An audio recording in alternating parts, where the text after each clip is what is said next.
Hello everyone, welcome to chemistry believers. और आज हम केमिकल काइनेटिक्स की क्वेश्चन आंसर सीरीज को कंटिन्यू करते हुए लेक्चर 3 में कुछ इंपॉर्टेंट क्वेश्चंस को डिस्कस करेंगे। प्रीवियस 2 लेक्चर्स में हम लोगों ने कुछ बेसिक कॉन्सेप्ट्स और एडवांस लेवल के कॉन्सेप्ट्स देखे हैं, और आज के लेक्चर में हम लोग कुछ न्यूमेरिकल्स देखेंगे जो कि काफ़ी ज़्यादा इंपॉर्टेंट हैं। सो स्टार्ट करते हैं। फर्स्ट क्वेश्चन है, for the non equilibrium process a plus b to the product, the rate is the first order with respect to a and a second order with respect to B if 1 mole each of A and B are introduced into a 1 liter vessel and the initial rate is 1 into 10 to the power minus 2 mole per liter second. Calculate the rate when half of the reactant have been used. ठीक है, तो questions जो है, questions को हम लोग पहले read करते हैं एग्जाम में करने से पहले। तो सबसे इम्पोर्टेंट चीज़ है, कई बार क्या होता है, न्यूमेरिकल्स जिन बच्चों का वीक होता है वो बच्चे क्वेश्चंस नहीं कर पाते हैं, और उनको क्या होता है, वो सिंपल टाइप के फार्मूले पढ़ के जाते हैं और क्वेश्चन की थ्योरी नहीं समझ में आती, तो वो फार्मूलों का यूज़ भी नहीं कर पाते। इसलिए एक इम्पॉर्टेंट चीज़ है कि फार्मूलों का यूज़ करने से पहले हम लोगों को क्वेश्चंस को सही से पढ़ना है। ओके, एक एक स्टेप को पढ़ना है, और सारे स्टेप समझ में तब आएंगे जब आपको सारे कॉन्सेप्ट क्लियर होंगे। ओके, जैसे मैंने प्रीवियस अपने 2 लेक्चर्स में बताया कि जो भी कॉन्सेप्ट्स थे मैंने उनको अलग से बता दिया कि इनको नोट कर लो, क्योंकि जो भी कॉन्सेप्ट होते हैं वो, जैसे कैनेटिक्स है, कैनेटिक्स में, केमिकल कैनेटिक्स में जितने भी कॉन्सेप्ट हैं, ओके, कुछ मेन कॉन्सेप्ट होते हैं, वही कॉन्सेप्ट ज़्यादातर न्यूमेरिकल्स में यूज़ किए जाते हैं। तो अगर आपको वो कॉन्सेप्ट नहीं पता है तो आपसे क्वेश्चंस नहीं बनेगा। तो सबसे पहली चीज़ है कि कॉन्सेप्ट्स अच्छे से आने चाहिए। ठीक है, अब कॉन्सेप्ट आते हैं तो कॉन्सेप्ट क्या होता है, न्यूमेरिकल सॉल्व करने के लिए हमारे पास फार्मूले तो ऑलरेडी होते ही हैं। ठीक है, फार्मूले होते ही हैं, लेकिन फार्मूलों के साथ अगर कॉन्सेप्ट्स नहीं है तो फिर क्वेश्चन नहीं होगा। कई बार बच्चे क्या करते हैं, फार्मूले अच्छे से याद कर लेते हैं, उसके बाद कॉन्सेप्ट के बारे में नहीं पता होता है कि कहाँ पे कौन सी चीज़ हो सकती है, क्वेश्चन में क्या दिया तो क्या हो सकता है।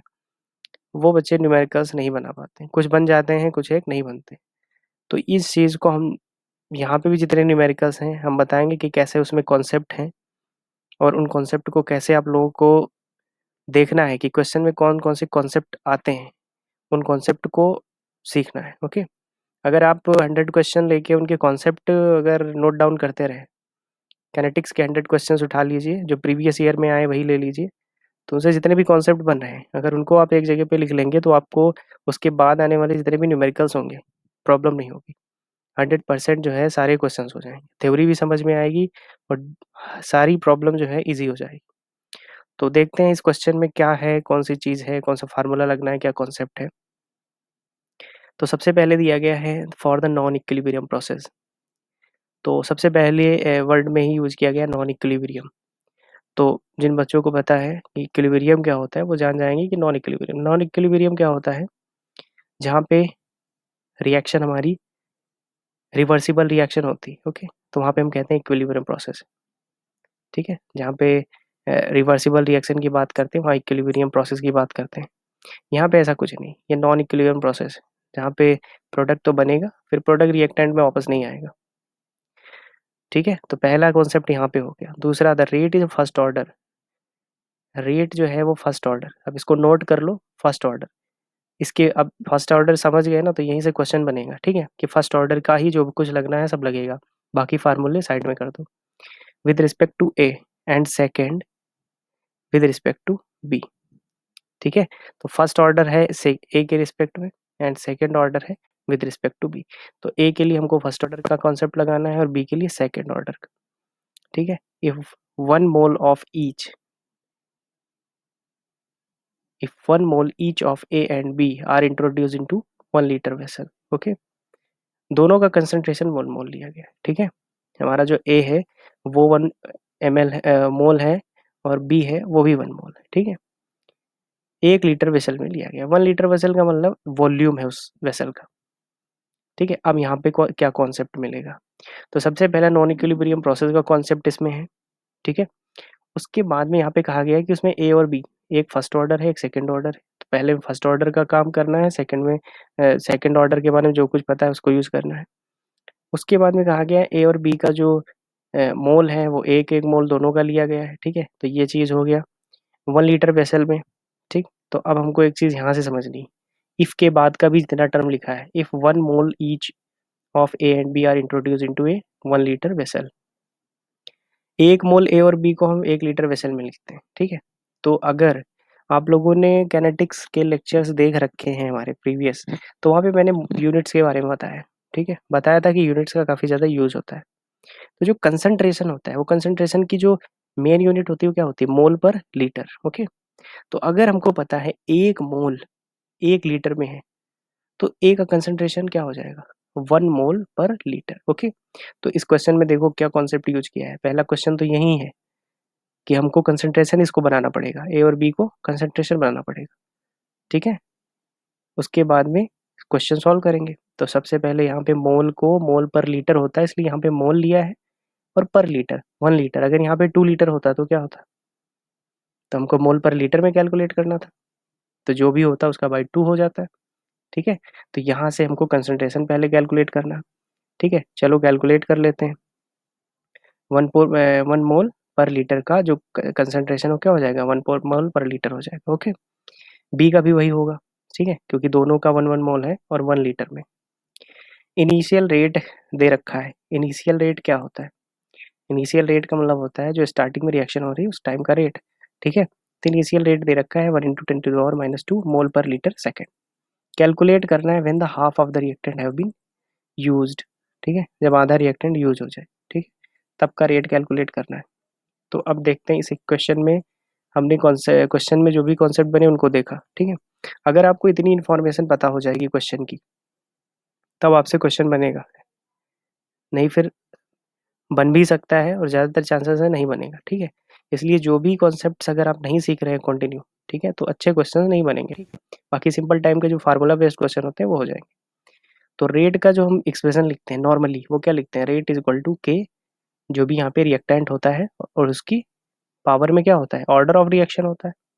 तो कह दिया गया है ए जो है वो फर्स्ट ऑर्डर रिएक्शन है एंड बी जो है सेकेंड ऑर्डर रिएक्शन है, इसलिए ए के ऊपर 1 एंड बी के ऊपर 2, ठीक है। तो वैसे यहाँ पे 1 नहीं लिखा गया है, ठीक है, तो हम समझ सकते हैं कि 1 है, जहाँ पे नहीं है वहाँ पे 1 हम समझ सकते हैं, ठीक है। तो ये 1 हो गया एंड 2, क्योंकि सेकेंड ऑर्डर, बी क्या है, सेकेंड ऑर्डर। सेकेंड ऑर्डर जो यहाँ पे पावर होती है, मैंने एक्सप्रेशन में बताया प्रीवियस लेक्चर में कि जो यहाँ पे पावर होती है वो होती है ऑर्डर ऑफ रिएक्शन। तो हमको ये रेट एक्सप्रेशन पूरा मिल गया।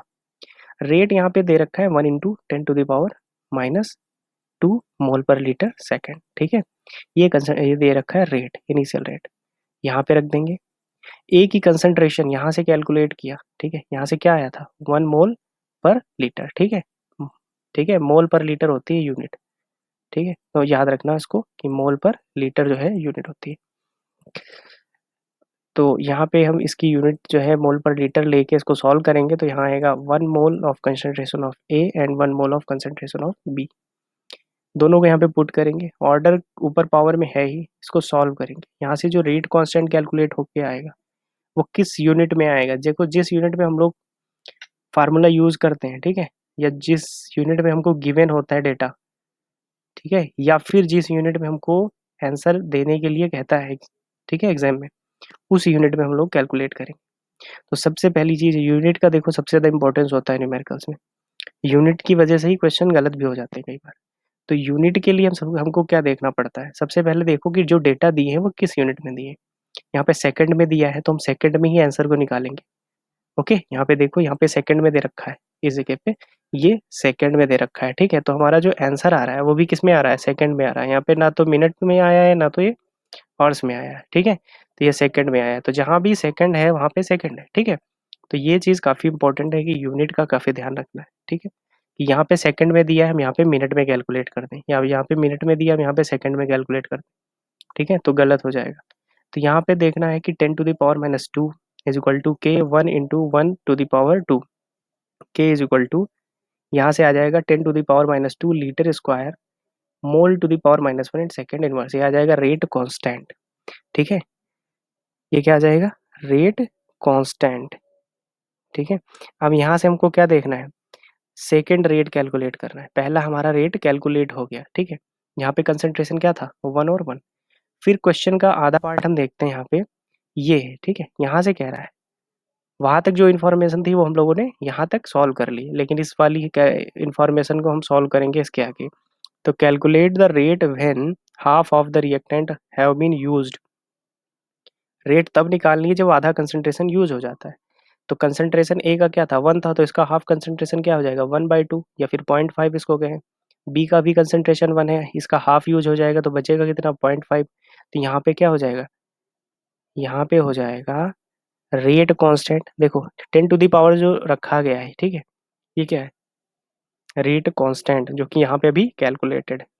देखो अगर एक रिएक्शन है, ठीक है, एक रिएक्शन का रेट कांस्टेंट सेम होता है, ठीक है, अगर कंसंट्रेशन चेंज कर रहे हैं तो रेट कांस्टेंट चेंज नहीं होता है, ठीक है। तो यहाँ पे देखना, यहाँ पे ये जो एक्सप्रेशन में के है ना, उस के की वैल्यू यहाँ पे 10 टू द पावर -2, और जहाँ पे 1 है वहाँ पे क्या रखेंगे, 0.5, इसकी पावर क्या होगी, 1 होगी, और यहाँ पे 0.5 इसकी पावर क्या होगी, 2 होगी।